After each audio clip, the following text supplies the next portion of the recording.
If we look closely at creation, we will discover a feature that is seldom recognized. Let's look at day 1, Genesis 1 verse 3. And God said, "Let there be light," and there was light. And God saw the light that it was good, and God divided the light from the darkness. And God called the light day, and the darkness he called night. And the evening and the morning were the first day. Darkness and light were separated. They were not to coexist.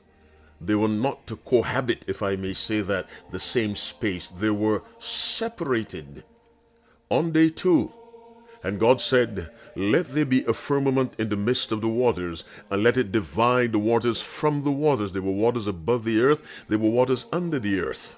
They were separated. They could not join together. We have the concept of restriction. Look at day 3, verse 11 of Genesis 1. And God said, "Let the earth bring forth grass, the herb yielding seed, and the fruit tree yielding fruit after his kind." Each tree was to reproduce after his kind. One tree could not produce multiple varieties of fruits. Even on day 4, and God said, "Let there be lights in the firmament of the heaven." We know he made sun, moon, and stars. But listen to verse 16. So God created 2 great lights, the greater light to rule the day and the lesser light to rule the night. The sun's illumination upon the earth was restricted to the day. The illumination of the moon and stars, that was restricted to the night. We have restriction all the way through creation. The fish were restricted to swim in the waters, the birds in the atmosphere or in the firmament. When it came to the creation of mankind, God made male and female. The male was to be male, could not choose to be female. The female was to be female, could not choose to be male. You are restricted to your gender or your sex. God is a God of restriction. He made the tree of the knowledge of good and evil. He made the tree of life. Adam and Eve had access to the tree of life. They were not to touch, go close to, or eat from the tree of the knowledge of good and evil. That was a restriction. And of course, there is a Sabbath. God gave Adam and Eve work, but that work was to be restricted to the first 6 days of the week, not to be performed on the holy Sabbath day. My listening friend, a child of God lives with restrictions.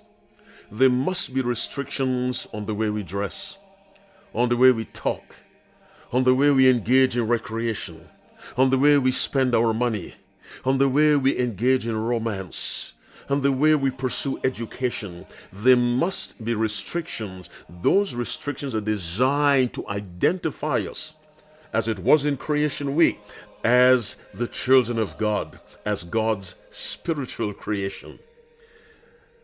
Organizations, corporations, they have dress standards.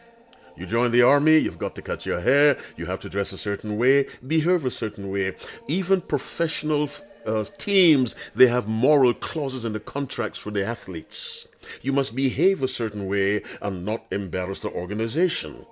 You're a flight attendant, you dress a certain way.